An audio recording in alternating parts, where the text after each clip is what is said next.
and I'd like to thank you for joining us today, which also is International Overdose Awareness Day.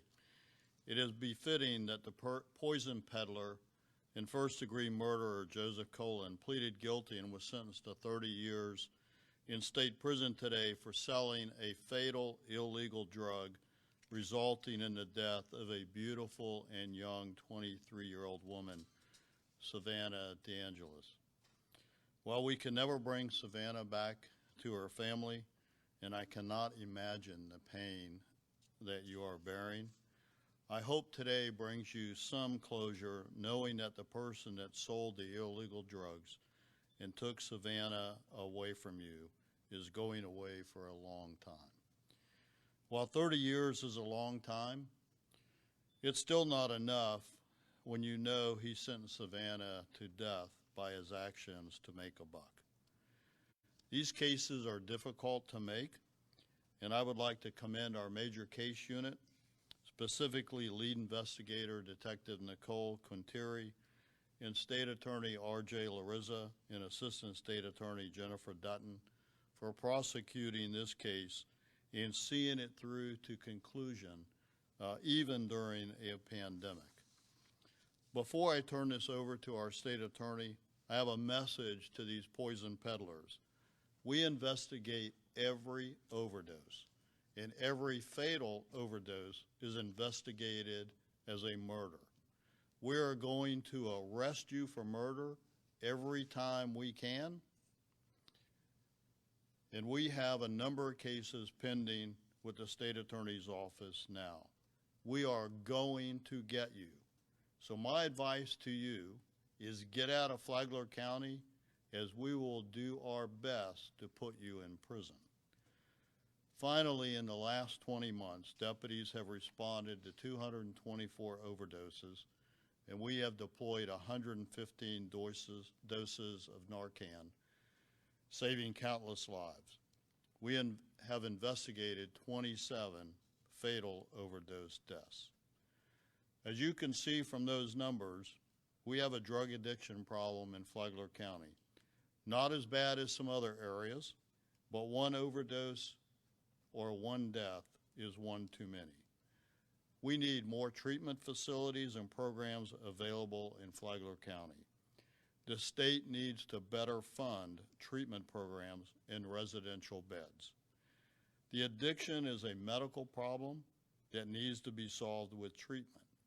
The selling of poison is a criminal matter. And if you are a drug dealer, we are going to do our part to stop you and arrest you. Now I'd like to ask our state attorney, R.J. Larizza, to come forward and make some comments. R.J. Thank you,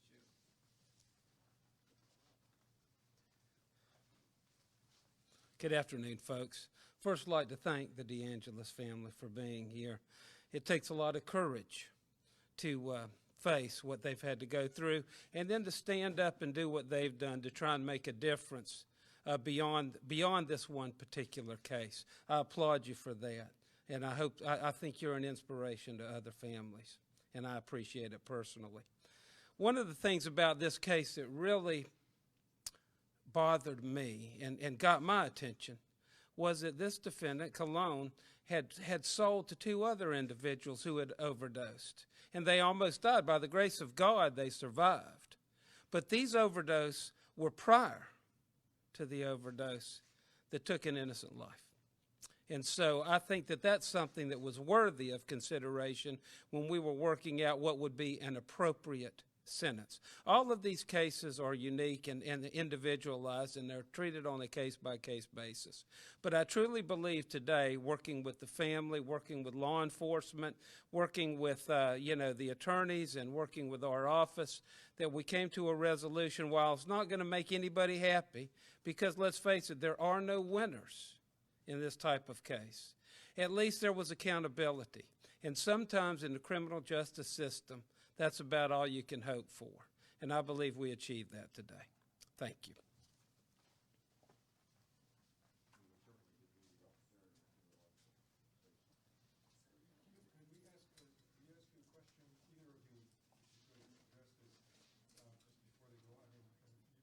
One of the startling things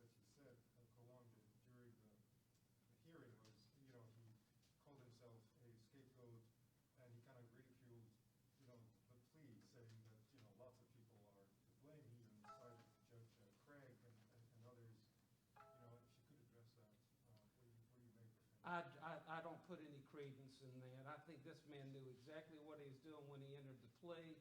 And unfortunately, it's rare, in my experience of 40 years in the criminal justice system, of seeing a defendant step up and take full responsibility. Unfortunately, I think this was just an example of a defendant who, when the rubber met the road, couldn't make the step, couldn't actually accept full responsibility for his actions. And that's the way I feel about it. I would absolutely agree with that assessment. Cologne needs to look in the mirror and take for once in his life some responsibility for his actions. And he's going exactly where he needs to go, and I hope he rots in hell in prison.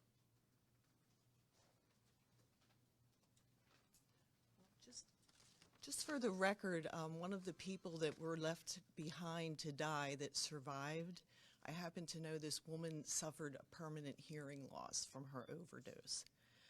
So I just wanted to put that out there. And this is the statement that I had read in court today also.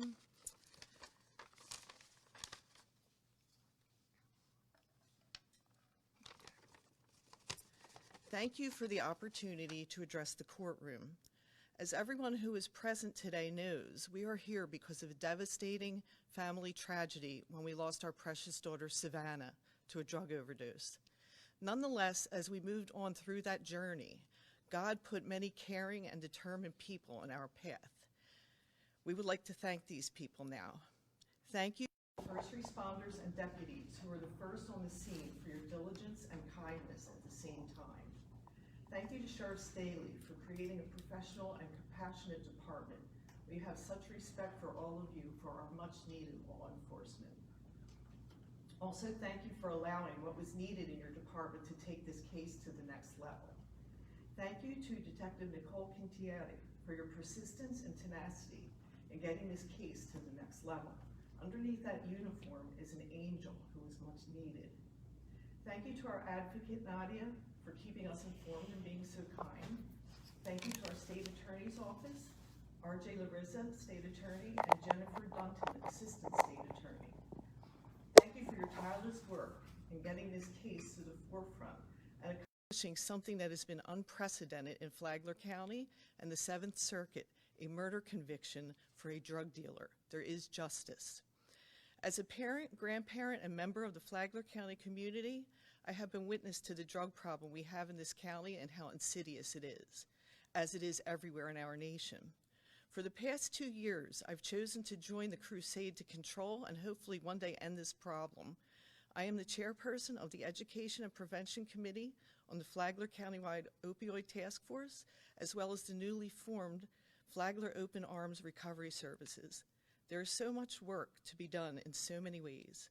With this case and sentencing, you have all taken us one step closer to eradicating this heartbreaking problem. Drug dealing is not a career or a livelihood, so pay attention, dealers. This will never be tolerated in this county, and you will be stopped. This groundbreaking accomplishment will serve as an example in the future to drug dealers to consider their actions here in Flagler County, as they will be next should they make the wrong move. Our family thanks you from the bottom of our hearts for making that message extremely clear. Ironically, today, yearly on August 31st, is International Overdose Awareness Day, a day where we remember those that we've lost to overdose. And in closing in the court, I told Mr. Colon that his children are in our prayers, because hopefully all of our children can grow up in a place that is safe. Thank you.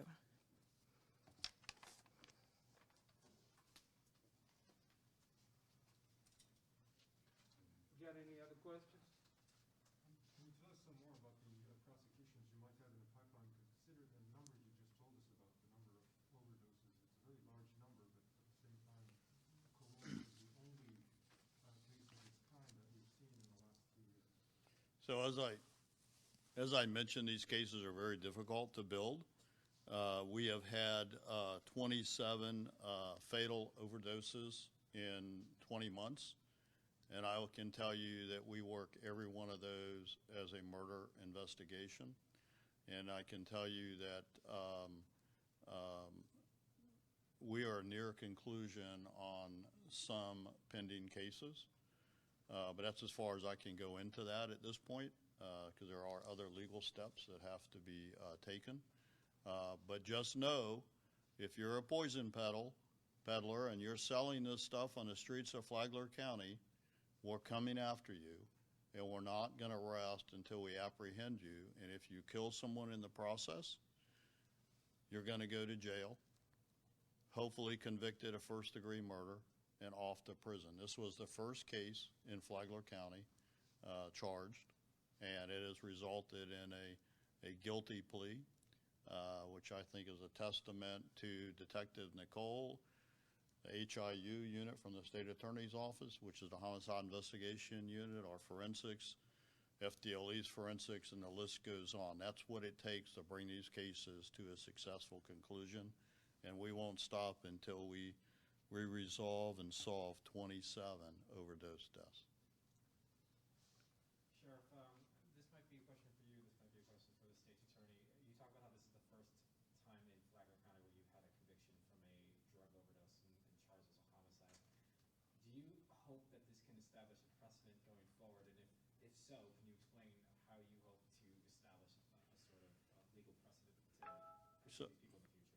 So I'll let the state attorney deal with legal precedents, but what I will say is that the statute was changed, I think about 3 years ago now, that actually allowed this. So until then, you couldn't get it to this level, and but now you can. So I don't know if the state attorney would like to add anything. I think the precedent's already been established. I think folks have gotten the word. We're prosecuting a lot of these cases circuit-wide. We've had trials, we've had pleas. So this is a circuit-wide and a statewide precedent. So the word is out. It'll create some challenges potentially for future prosecutions, just because there might be ways that defendants try to mask or shield their identities or how they sell the drugs. But we're prepared for that. The bottom line is that the word is out, the precedent is there, and I'm very comfortable that this is going to make a difference. We have to try, certainly, and I'm confident it will succeed. Thank you. Can I ask a question to the DeAngelises? Sure. I mean, at the risk of, being a bit fluid here, I want to ask you, how do we explain to the public, because we hear this a lot from them regarding this particular story, how do we establish the difference between the responsibility of the dealer as opposed to the responsibility of the user? Actually, you guys just mind at the podium, just so I can hear this, please. Thank you very much. Leading up to the case and going through the case, it is my understanding, okay, that the dealer pursued people who were vulnerable. He had a reputation for doing that, apparently. And what was in the heroin that my daughter took was fentanyl. And that is deadly, and anybody who is dealing heroin with fentanyl in it knows that. And as was said earlier, he had left other people behind, left to die. There were other witnesses who had used the same drug he had given my daughter prior. Yes, and he left them to die. So all of that, there's so much more accountability there than your normal drug deal, I would say, than just an exchange of drugs and exchange of money. There was knowledge leading up to this of what he was apparently doing. And I think that's the difference of where the responsibility lies on him much more than in a normal situation like this. And then the role of Project Warm, which obviously was not small, in actually releasing her at a time when they had no business doing that. How would that, where's the accountability there? I hold them accountable equally as much. This situation with Mr. Colon was brought on by the state of Florida. The situation with Project Warm, to me, would be more of a civil situation. And personally, I absolutely hold them responsible also, because that is where the ball started rolling, so to speak, for Savannah, for things to become like they did. So that's probably summarizes how I feel about that. And ma'am, I know that nothing can bring your daughter back, obviously, but the fact that you got a conviction today, that the man who did this to your family is going to spend presumably the rest of his life behind bars for at least 30 years, right? At least 30 or something. Can you put into words what that means to you and to your family to know that he's found justice? Does this serve justice to you?